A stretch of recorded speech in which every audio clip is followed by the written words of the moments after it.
Estamos aqui novamente para falar sobre as Testemunhas de Jeová, uma seita perniciosa que costuma nos acordar de manhã aos domingos para nos ensinar um pouco de suas doutrinas, ou quem sabe colocá-las todas dentro de nossa cabeça. Isso elas fazem aos poucos, introduzindo seus livros, fazendo suas palestras, evangelizando, entre aspas, pessoalmente. Vamos ver um pouco da história das Testemunhas de Jeová.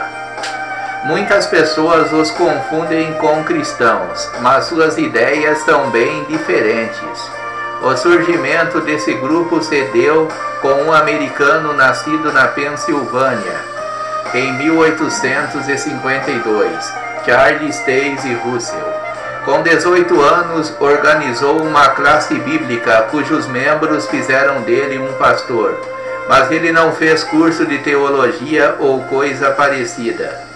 Passou pela Igreja Presbiteriana, Congregacional e Adventista do Sétimo Dia, porém se desentendeu com todos. Começou a escrever suas ideias e a publicar uma estranha interpretação da Bíblia. Seus seguidores foram crescendo com sua literatura, até que em 1884 foi organizado oficialmente o russelismo. Russell era uma pessoa muito autoritária, vivia sempre em choques com os tribunais e acabou se separando de sua esposa, que obteve o divórcio. Depois de sua morte, veio Joseph Franklin Rutherford, advogado, homem inteligente e brilhante, que estruturou e consolidou o movimento. Sua produção literária era enorme e também constante suas brigas com outros líderes da seita. Construiu uma mansão para os testemunhas de Jeová do passado, que eles diziam que eram testemunhas de Jeová, como Abel, Abraão, Isaac, etc., que deveriam estar voltando à terra. Mas enquanto isto, ele e sua família ocupavam a mansão. O nome desta mansão era Bet Sarim, que quer dizer Casa dos Príncipes. As Testemunhas de Jeová tiveram vários nomes: a Aurora do Milênio, Associação Internacional dos Estudantes da Bíblia, Sociedade de Folhetos da Torre de Vigia, Sociedade Novo Mundo, Russelitas. No Brasil, o movimento chegou em 1923, trazido por 8 marinheiros americanos. Seu crescimento continua, tendo como base as publicações intensas de literatura que os membros são praticamente forçados a vender. Parte 2 do estudo. O que dizem as Testemunhas de Jeová? As crenças básicas das Testemunhas de Jeová, daqui para frente TJs, são uma ressuscitação da doutrina arianista, fundada entre 321 e 325 depois de Cristo, por um herege chamado Ário. Ele pregava que o Filho, Jesus Cristo, era criatura. Esta heresia gerou uma grande controvérsia nos círculos cristãos em Alexandria, Egito, e terminou no primeiro concílio ecumênico da história, o Concílio de Nicéia, onde pela primeira vez se reuniram os bispos do Oriente e do Ocidente para discutir a causa arianista, na cidade de Nicéia, em 325 depois de Cristo. Historicamente, o arianismo foi considerado um movimento sectarista e herético. Veremos agora as mensagens pregadas pelas TJs e então responderemos a seguinte pergunta: podemos crer no que as TJs dizem? A tradução do Novo Mundo das Escrituras Sagradas.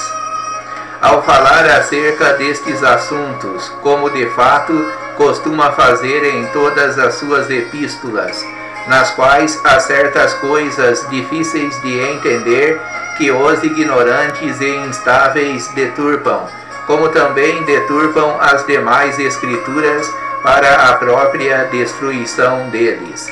2 de Pedro, capítulo 3, versículo 16. As TJs não reconhecem nenhuma outra tradução da Bíblia. Para a Sociedade Torre de Vigia, daqui para frente STV, só são autênticas as fabricadas por ela, ou que tenham a sua aprovação formal. Charles Taze Russell fabricou de antemão as suas doutrinas e depois procurou na Bíblia apoio para elas. E só conseguiu isso arrancando os versículos de seu contexto bíblico. O Novo Testamento, denominado pela STV de Escrituras Gregas Cristãs, foi lançado no dia 2 de agosto de 1950, numa Assembleia Mundial realizada naquele ano em Nova York, Estados Unidos da América.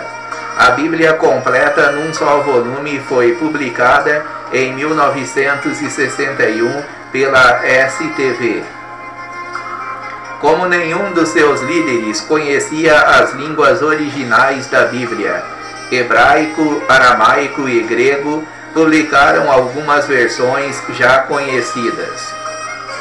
A tradução do Novo Mundo das Escrituras Sagradas, daqui para frente TNM, conforme ficou conhecida a Bíblia das TJs no Brasil, foi traduzida à base da versão inglesa de King James, Rei Jaime, de 1984, e não direto dos originais em hebraico, aramaico e grego. A STV sempre omitiu revelar os nomes dos tradutores da TNM. Dizem que é para não dar glória a homens pela tradução. Mas será que é isto mesmo? Ou será que é para encobrir o fato de que os tradutores da TNM desconheciam as línguas originais? A seguir daremos 3 exemplos que comprovam a adulteração feita pela tradução do Novo Mundo dos textos bíblicos. Exemplo 1, Gênesis capítulo 1, versículo 2, sobre o Espírito Santo. Antigo Testamento hebraico, Veruach Elohim. Septuaginta, Kai Pneuma Teut, TNM, e a força ativa de Deus. Almeida, revista e atualizada, e o Espírito de Deus. Almeida, revista e corrigida, e o Espírito de Deus. Almeida, edição contemporânea, e o Espírito de Deus. Bíblia na linguagem de hoje, e o Espírito de Deus. Bíblia de Jerusalém, e um vento de Deus. Tradução ecumênica da Bíblia, o sopro de Deus. No texto original hebraico temos a palavra ruach, que significa vento, sopro, mente, espírito. A TNM traz força ativa, porque essa é uma palavra que explica sua opinião sobre o Espírito Santo de Deus. A Septuaginta traz pneuma, que também significa vento, sopro, espírito. Embora sopro ou vento seja uma tradução possível, força ativa não o é.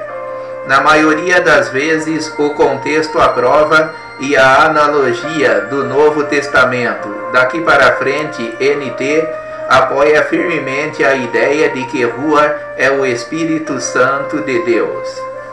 Segundo exemplo, Hebreus capítulo 1, versículo 6, sobre o verbo adorar.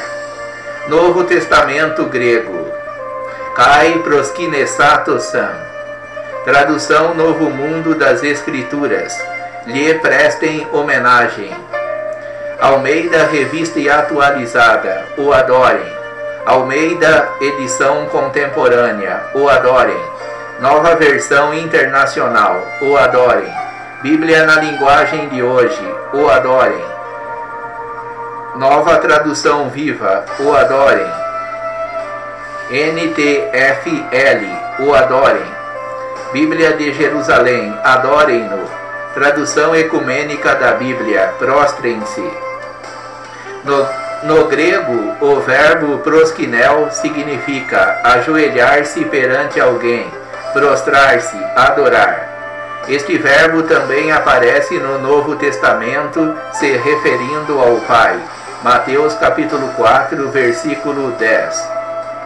Ao Senhor teu Deus adorarás e só a Ele servirás. João capítulo 4, versículo 24. O Pai é Espírito, e os que o adoram, o adorem em Espírito e em verdade. Ao diabo também, em Lucas capítulo 4 e Mateus capítulo 4, 9. Quando ele falou para Jesus, se tu és o Filho de Deus, adora-me, ou seja, prostra-se diante de mim e me adore. E Deus recusou a proposta do diabo. Aos anjos, no capítulo 22, versículo 9 de Apocalipse, quando o anjo intérprete falou para João adorar a Deus, pois ele era também um servo de Deus e um conservo junto com João. Em Apocalipse capítulo 14, versículo 9, capítulo 16, versículo 2. Em todas essas passagens, a TNM traduz esse verbo por adorar. Mas, com referência a Jesus Cristo, a TNM traduz prestar homenagem. Mateus capítulo 2, versículo 2 e o versículo 11. Capítulo 8, versículo 2. E mais alguns versículos. Qual o motivo da diferença? É óbvio que a resposta está no fato de que a STV adulterou a Bíblia para se conformar com a sua doutrina de que Jesus não merece ser adorado. Terceiro exemplo, João capítulo 1, versículo 1, sobre o Verbo Divino. Novo Testamento grego, kai theos en hologos, TNM, e a palavra era um Deus, um entre colchetes. ARA, e o verbo era Deus. ARC, e o verbo era Deus. AEC, e o verbo era Deus. NVI, e a palavra era Deus. BLH, e era Deus. NTV, e ele mesmo é Deus. NTFL, a palavra era Deus. BJ, e o verbo era Deus. TEB, e o verbo era Deus. A tradução da TNM é totalmente contrária ao monoteísmo judaico-cristão, porque implica numa crença em dois deuses, um maior, o Todo-Poderoso, o Pai, e um menor, menos poderoso, o Filho. Tal ensino se parece com o politeísmo romano. Júpiter, o pai dos deuses. Mercúrio, um deus inferior.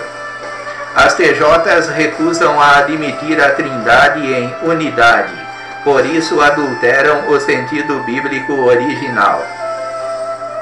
As TJs tentam justificar a sua tradução dizendo que no texto original grego está faltando o artigo definido, ro, o, a, antes da palavra Deus.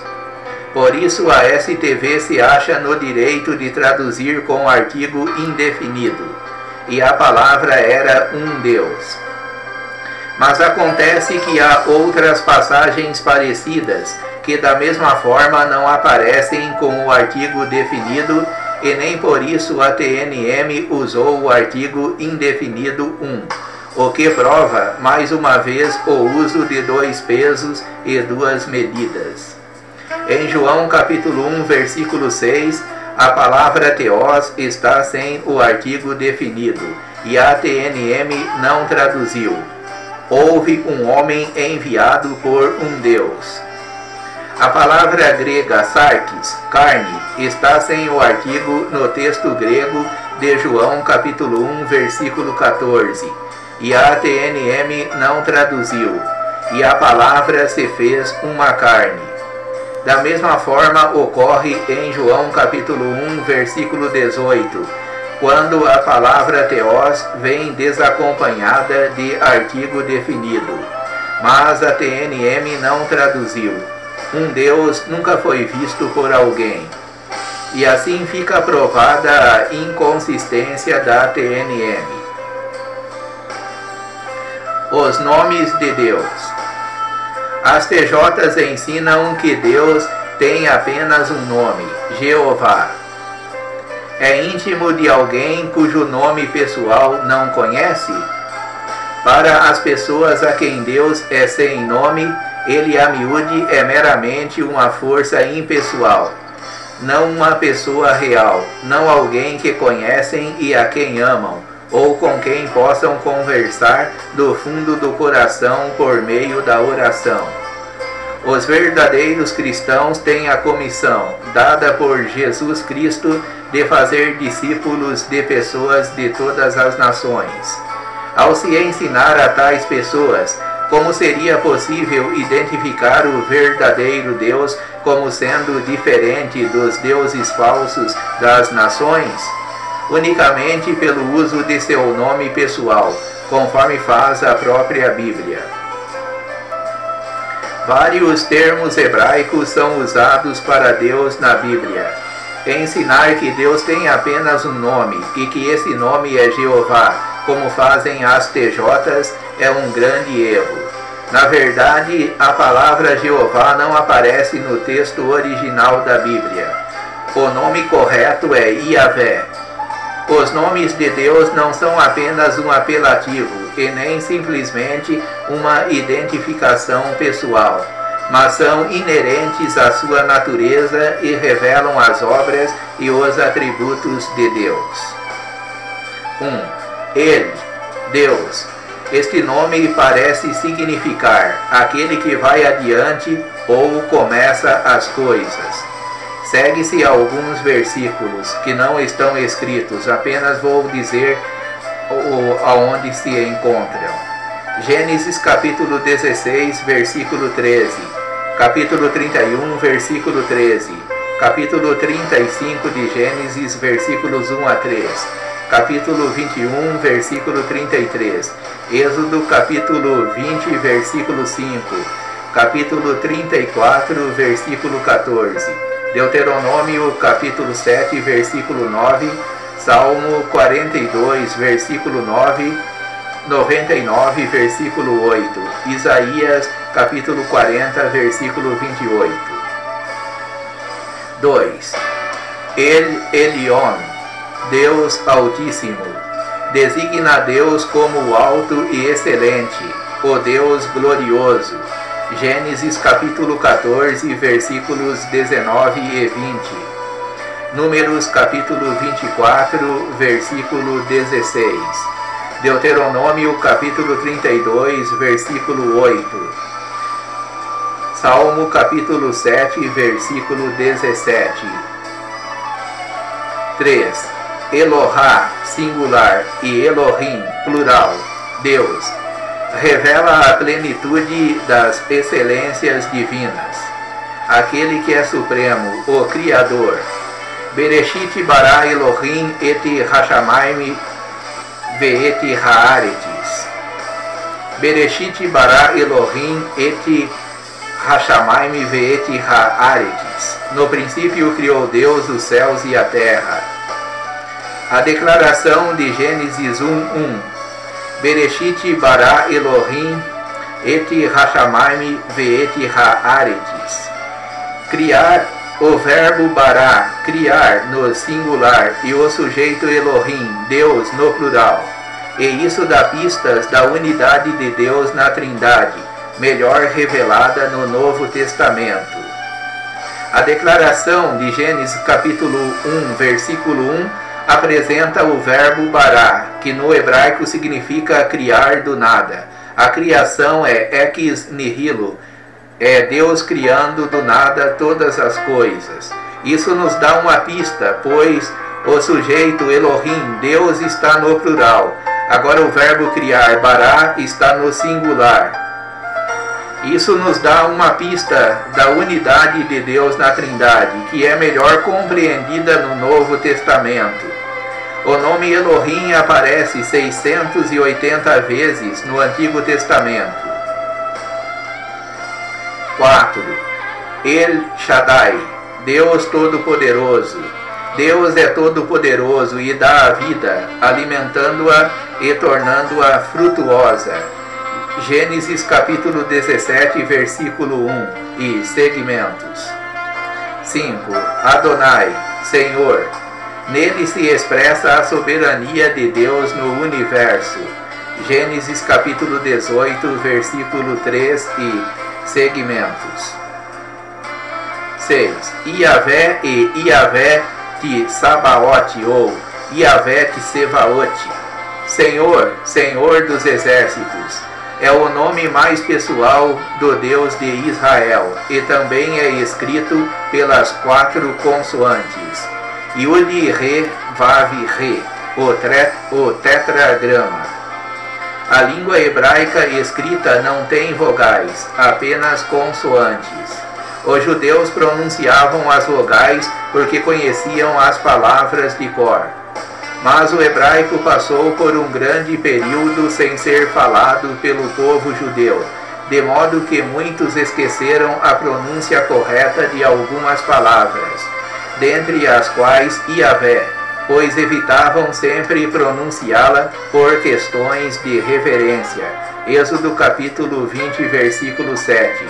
E pronunciar Iavé sem conhecer as vogais é impossível. Alguns rabinos judeus da Idade Média, chamados maçoretas, inventaram um sistema de pontinhos e sinais maçoréticos ou diacríticos, em cima e embaixo das consoantes hebraicas, para formarem assim as vogais, e para estabelecer a pronúncia correta de Yud, Re, Vav, Re.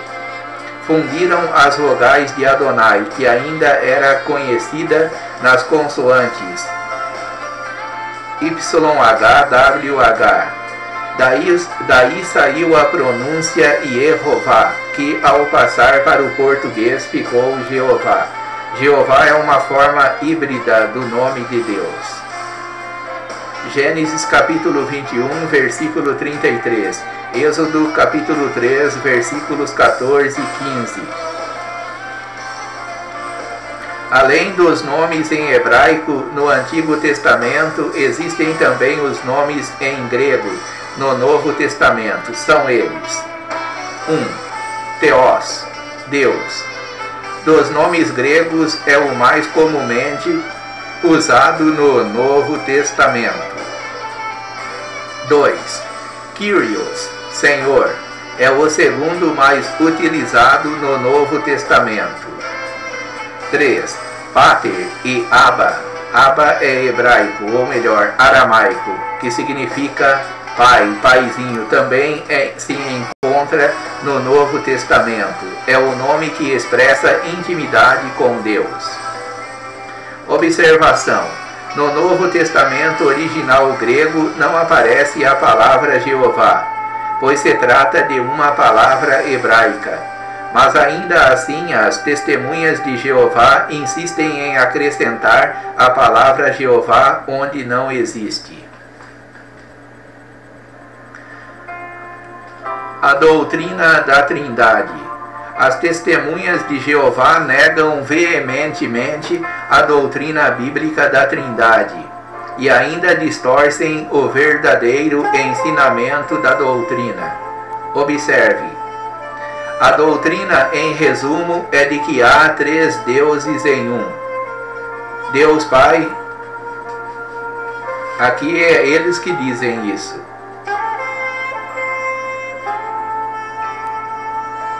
A doutrina, em resumo, é de que há 3 deuses em um: Deus Pai, Deus Filho e Deus Espírito Santo, todos 3 iguais em poder, substância e eternidade. Por conseguinte, os que aceitam a Bíblia como a palavra de Deus não adoram a Trindade, que consiste de 3 pessoas ou deuses em um só. A conclusão óbvia, portanto, é que Satanás deu origem à doutrina da Trindade. Esses são os pensamentos das testemunhas de Jeová. A palavra Trindade vem do latim trinitas, que significa estado de ser 3. Não é uma doutrina fácil de se entender, mas é verdadeira. A Trindade, embora não seja uma palavra encontrada nas Escrituras, por ser um termo teológico posterior ao tempo bíblico, se acha exposta na Bíblia. O Antigo Testamento insiste constantemente na afirmação de que há somente um Deus. Deuteronômio capítulo 6, versículo 4 e 5. Shema Israel, Adonai Eloheinu, Adonai Echad. Ouve, ó Israel, o Senhor nosso Deus é o único Senhor. A palavra único é Echad, unidade composta, não é Iahid, unidade absoluta. O Novo Testamento concorda. Marcos capítulo 12, versículos 29 e 30, 1 aos Coríntios capítulo 8, versículo 4 e segmentos. Mas fala também de 3 pessoas, Pai, Filho e Espírito Santo, que operam juntos para realizar a salvação. Romanos capítulo 8, Efésios capítulo 1, versículos 3 a 14. Segunda aos Tessalonicenses capítulo 2, versículos 13 e 14 e 1 de Pedro, capítulo 1, versículo 2. Portanto, a doutrina da Trindade é a união de 3 pessoas, o Pai, o Filho e o Espírito Santo em um só Deus, sendo iguais, eternos, da mesma substância, embora distintas, sendo Deus cada uma das 3 pessoas. Embora distintas, sendo Deus cada uma das 3 pessoas. Mateus capítulo 28, versículo 19. 1 aos Coríntios capítulo 12, versículos 4 a 6. As 3 pessoas são identificadas uma com a outra, demonstrando a unidade. João capítulo 10, versículo 30. Jesus disse: Eu e o Pai somos um. Ali um é Ren, que é neutro. Não são, ele e o Pai não são 2 pessoas iguais, mas são o mesmo Deus. Há um único e verdadeiro Deus. Deuteronômio 6, 4. 1 aos Coríntios 8, versículos 4 a 6. Mas na unidade da divindade há 3 pessoas eternas, iguais em substância, mas distintas em subsistência. Observe agora que cada uma das 3 pessoas é chamada de Deus verdadeiro. Deus, em Deuteronômio capítulo 4, versículo 35 e o versículo 39. Isaías capítulo 44, versículo 6 e o versículo 8. Capítulo 45 de Isaías, versículo 5 e o versículo 21.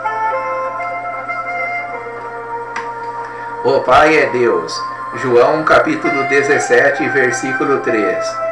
E a vida eterna é esta, que te conheçam a ti só por único Deus verdadeiro e a Jesus Cristo a quem enviaste.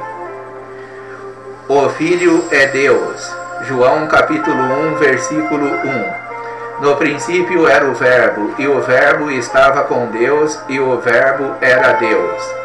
Romanos capítulo 9, versículo 5. Hebreus capítulo 1, versículo 8 e 9. Compare com Salmo 45, versículos 6 e 7, 1 de João, versículo 5, capítulo 5, versículo 20.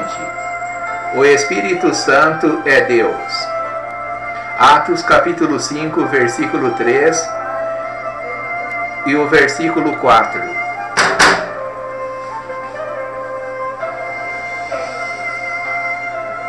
O Espírito Santo é Deus. 2. Iavé, Deuteronômio capítulo 6, versículo 4. Neemias capítulo 9, versículo 6. Salmo capítulo 83, versículo 18. Bom, como são só versículos aqui, não estão escritos, eu estou lendo uma apostila, não adianta só eu dizer onde estão os versículos, teria de lê-los para ficar mais forte. Mas vamos falar agora sobre o Senhor Jesus Cristo. As Escrituras apresentam a pessoa de Cristo como o tema central da mensagem transmitida aos homens através dos séculos até o presente. Era o tema da mensagem dos antigos profetas.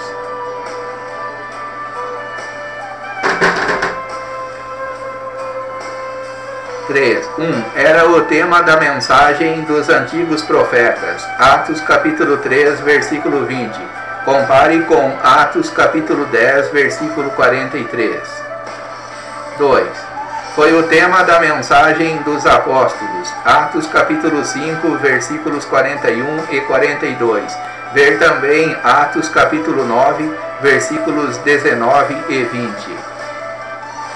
3. Foi o tema da mensagem apresentada aos judeus. Atos capítulo 17, versículos 1 a 3. 4. Foi o tema da mensagem apresentada aos samaritanos. Atos capítulo 8, versículo 5. 5. Foi o tema da mensagem apresentada aos gentios. Gálatas capítulo 1, versículos 15 e 16. 6. É o tema do evangelho que temos ordem para pregar hoje. Marcos capítulo 16, versículo 15. Romanos capítulo 1, versículos 1 a 3. 1 aos Coríntios capítulo 15, versículo 1 a 4. 7. Deus anatematiza, amaldiçoa todo o que prega qualquer outro evangelho. Deus anatematiza, quer dizer, amaldiçoa todo o que prega qualquer outro evangelho, que não seja o evangelho genuíno e verdadeiro. Ainda que um anjo descer do céu e pregar outro evangelho seja anátema, disse o apóstolo Paulo. Apesar disso, as TJs rebaixam o Senhor Jesus a Miguel, um arcanjo criado por Jeová, e na mesma posição de Satanás e outros também, chamados de deuses falsos. Vamos ver o que eles dizem, os TJs. O Filho unigênito de Deus, o único Filho produzido por Jeová. Este Filho é o primogênito de toda a criação. Por meio dele foram criadas todas as outras coisas no céu e na terra. Ele é o segundo maior personagem do universo. Nota 9. Então eles dizem que Jesus foi produzido por Jeová. Nós cristãos acreditamos que Jesus estava com Deus desde o início, que nunca foi criado, sempre existiu com o Pai.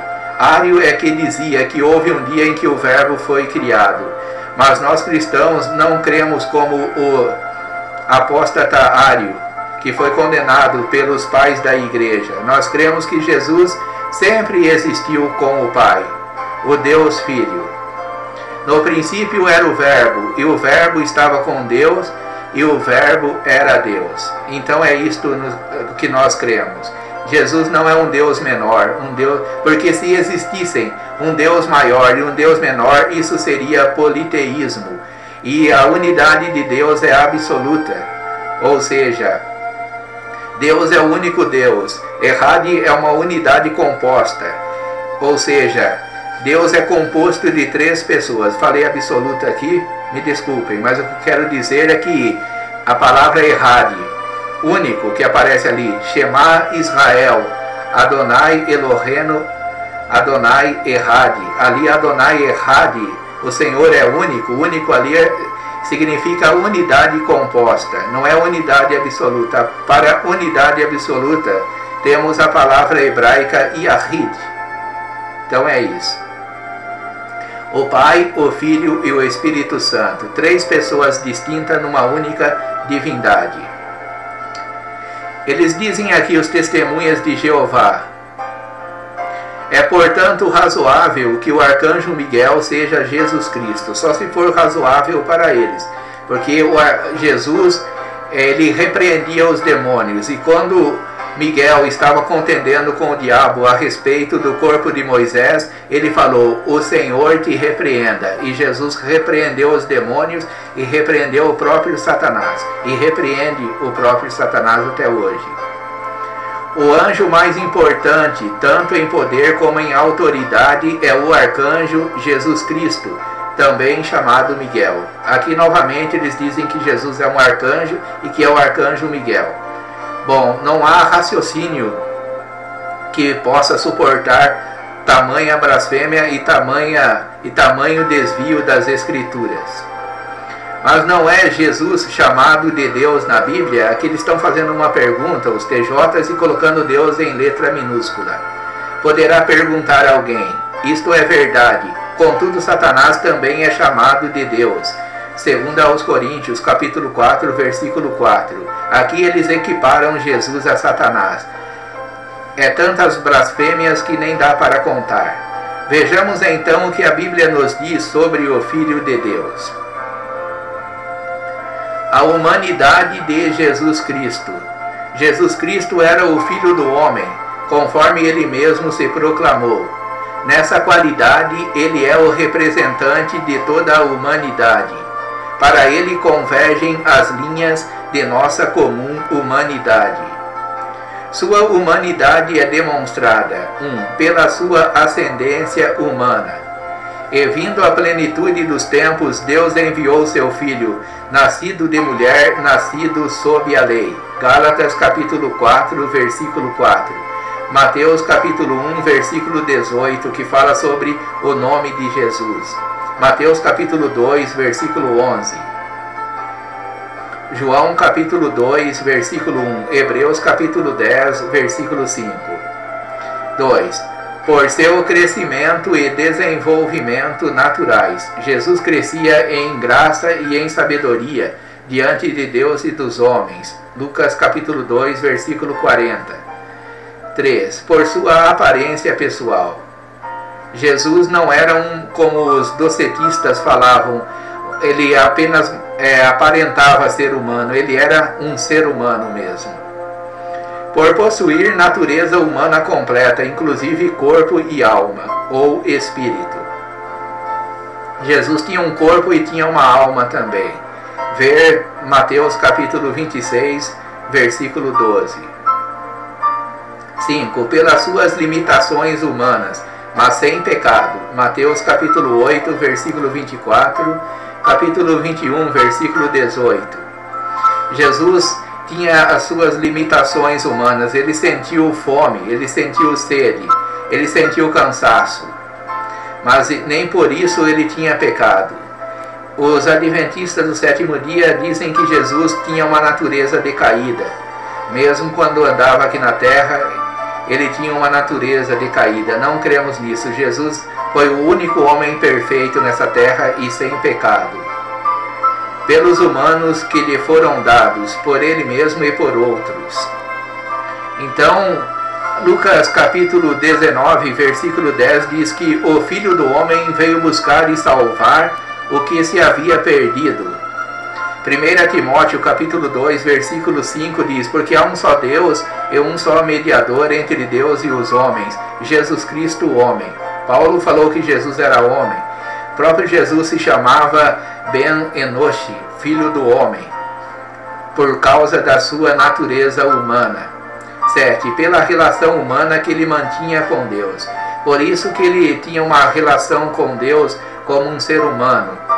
Marcos capítulo 15, versículo 34, João capítulo 20, versículo 17. E pelo alto esvaziamento de Cristo, que sendo em forma de Deus, não teve por usurpação o ser igual a Deus, mas aniquilou-se a si mesmo, tomando a forma de servo e fazendo-se semelhante aos homens. E achado na forma humana, humilhou-se a si mesmo, sendo obediente até a morte e morte de cruz.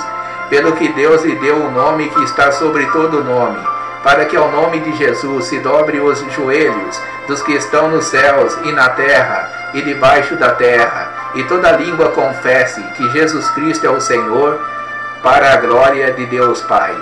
Veja Filipenses capítulo 2, versículos 5 a 8. Falar um pouco sobre a divindade de Jesus Cristo. É fato consumado na Bíblia que Cristo é Deus. Ver João capítulo 1, versículo 1. No princípio era o Verbo, e o Verbo estava com Deus, e o Verbo era Deus. Capítulo 20, versículo 28, quando Tomé disse para Jesus, Senhor meu e Deus meu. Atos capítulo 20, versículo 28, Romanos 9, 5, que diz que Jesus, o qual é sobre todos, Deus bendito eternamente. Amém. O nosso grande Deus, Jesus Cristo, está em Tito capítulo 2, versículo 13, e 2 de Pedro capítulo 1, versículo 1. Mas talvez possa haver alguma dificuldade de interpretação em alguns textos bíblicos que as TJs fazem questão de nos lembrar. João 8, versículo 29, capítulo 10, versículo 18, capítulo 14 de João e versículo 28, e 1 aos Coríntios, capítulo 11, versículo 13. Aqui vamos falar sobre a subordinação da pessoa do Filho à pessoa do Pai. É uma ordem de personalidade, ofício e operação, que permite ao Pai ser oficialmente primeiro, o Filho segundo e o Espírito Santo terceiro, mas tudo em perfeita coerência com a igualdade entre os três. Prioridade não é necessariamente superioridade. A possibilidade de uma ordem que, contudo, não implica desigualdade pode ser ilustrada entre marido e mulher. Quanto a seu ofício, o homem está em primeiro lugar e a mulher em segundo. Não obstante, a alma da mulher tem o mesmo valor da alma do homem. 1 aos Coríntios, capítulo 11, versículo 3. A negação da divindade de Cristo só é possível para os que desconsideram os ensinos da Escritura, pois a Bíblia contém abundantes provas da divindade de Cristo. Vemos que a Escritura afirma explicitamente a divindade do Filho. Em arque en hologos, em princípio era o Palavra, no princípio era o Verbo, e o Verbo estava com Deus, e o Verbo era Deus. Kai theos en hologos, e Deus era o Verbo, e o Verbo era Deus. Romanos 9,5, o qual é sobre todos, Deus bendito eternamente. Amém. Filipenses 2,6, Tito capítulo 12, versículo 3. Nosso grande Deus e Salvador, Jesus Cristo. 1 de João capítulo 5, versículo 20, Este é o grande Deus e a vida eterna. E assim por diante. 2. A Bíblia aplica a ele nomes divinos. Isaías 9,6. Porque um filho nos nasceu, porque um menino nos nasceu, um filho se nos deu, e ele será chamado Maravilhoso, Conselheiro, Deus Forte, Pai da Eternidade, Príncipe da Paz. El Gibor, Deus Forte. Jesus é chamado em Isaías capítulo 9, versículo 6. Então tem muitos textos na Bíblia que provam a divindade de Jesus Cristo. Noutra ocasião falaremos também sobre o Espírito Santo, que é muito ofendido pelas testemunhas de Jeová. Vou ler um pouco somente para concluir esta meditação. O Espírito Santo é a terceira pessoa da Trindade. Ele é eterno, onipotente, onisciente e onipresente, igual ao Pai e ao Filho. Mateus capítulo 28, versículo 19. O Espírito Santo de Deus aparece na obra da criação. Verua Elohim merahefit al pnei hamaim. Mas o Espírito de Deus pairava por sobre as águas, como aquele que orna os céus. Jó capítulo 26, versículo 13. E aquele que renova a face da terra. Salmo 104, versículo 30. Atua naqueles que foram separados para o trabalho de Deus. Êxodo capítulo 31, versículo 3. E no que diz respeito à liderança, Juízes capítulo 3, versículo 10. Ele inspirou os profetas. 2 de Pedro capítulo 1, versículo 21. Porque nenhuma profecia jamais foi dada por vontade humana, mas os homens santos de Deus falaram inspirados pelo Espírito Santo. É o responsável pela regeneração do pecador. Ver João capítulo 3, versículos 5 e 6. E Tito capítulo 3, versículo 5. E predisse a vinda do Messias. 1 de Pedro capítulo 1, versículos 10 a 11. Contudo, as testemunhas de Jeová teimam em afirmar que o Espírito Santo é apenas uma força ativa, não uma pessoa, e muito menos Deus. Vou ler uma nota dos TJs para concluir. Quanto ao Espírito Santo, a suposta, olha como eles dizem do Espírito Santo, a suposta terceira pessoa da Trindade não se trata de uma pessoa, mas da força ativa de Deus. João, o batizador, disse que Jesus batizaria com o Espírito Santo. Aqui eles colocam em letra minúscula para despersonalizar o Espírito. Assim como João batizava em água. Portanto, assim como a água não é pessoa, tampouco o Espírito Santo não é pessoa. Eles querem dizer. Então, eles são muitos de usar silogismos, né? Porque uma coisa não é outra e assim por diante. São conclusões precipitadas. Mas se você estudar a Bíblia usando uma concordância bíblica sobre as vezes que aparece o Espírito Santo, você notará que o Espírito Santo é uma pessoa e é Deus. É a terceira pessoa da Trindade e é Deus, não menor que o Pai, nem menor que o Filho, mas o único Deus, subsistindo eternamente em três pessoas: Deus Pai, Deus Filho e Deus Espírito Santo. Coitados dos TJs, não sabem o que estão falando e nem menos esperam o que pode lhes acontecer se continuarem a blasfemar de Deus pensando que estão fazendo a sua obra. Eles agem como os judeus, que tinham zelo de Deus, mas sem entendimento. Cabe-nos trazer para eles, para os que se interessarem, para aqueles que abrirem os seus corações, a verdadeira palavra de Deus. Amém.